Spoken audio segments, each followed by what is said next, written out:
Az ellenléceinkkel a tetőnkön kialakítottuk a beszellőző légrést. A beszellőző légrést, itt ugye kialakult az 5 cm-es ellenléc következtében egy elég nagy rés, ahol ugye madarak, bogarak be tudnak költözni a tetőnkbe.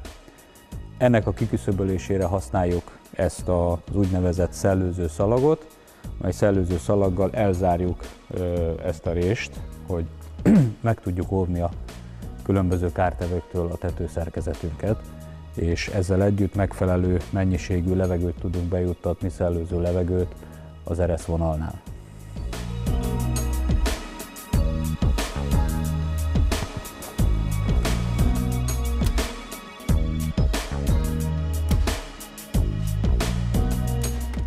A szellőző szalagunknak a szélessége 10 cm.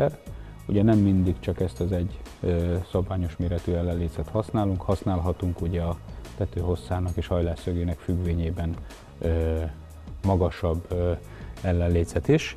A 10 cm-es szellőző szalagunkból a lécen túlnyúló részeket, ezeket mindig levágjuk.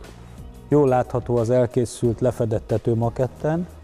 Itt alul a szellőző szalag mentén, illetve a fésűs ereszszellőző mentén ugye bejuttatjuk a tetőbe a beszellőző levegőt, és fölül a gerinc alatti második sorba beépített szellőző cserepeken pedig ki fog fordulni a felforrósodott levegő, és ahogy ugye a felmelegedett levegő elindul felfelé a gerinc felé, ugye húzza be magával az éppen külső hőmérsékletű levegőnket. A szellőző cserepek beépítését.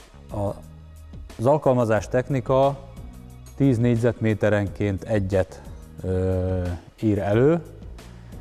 Ez abban az esetben, amikor egy normál nyeregtető, egy normál családi házas nyeregtetős épületünk van, elegendő. Ha egy nagyon tagolt sátor, illetve konytetőről beszélünk, ott érdemes ezeket a szellőző cserepeket egy kicsit nagyobb mennyiségben elhelyezni, hogy a lefutó élgerincek mellett minden egyes szarufa közt ki tudjunk szellőztetni tisztességesen. A felső soroknál, a gerincek mentén a kupozás alá, majd egy következő epizódban megmutatjuk, egy szellőző gerinc elemet fogunk elhelyezni, ami a perforációjának az eredményeképpen ki tudja forgatni ott is a levegőt a kúpcserép alatt a héjalásunkból. A tetőszerkezet átszellőztetése láthatóan a sík termékeknél is ugyanaz, mint a hullámos termékeknél. Ugyanúgy ugye a szellőző szalagon keresztül, illetve a szellőző lécen keresztül érkezik a levegő a tetőszerkezetünkbe.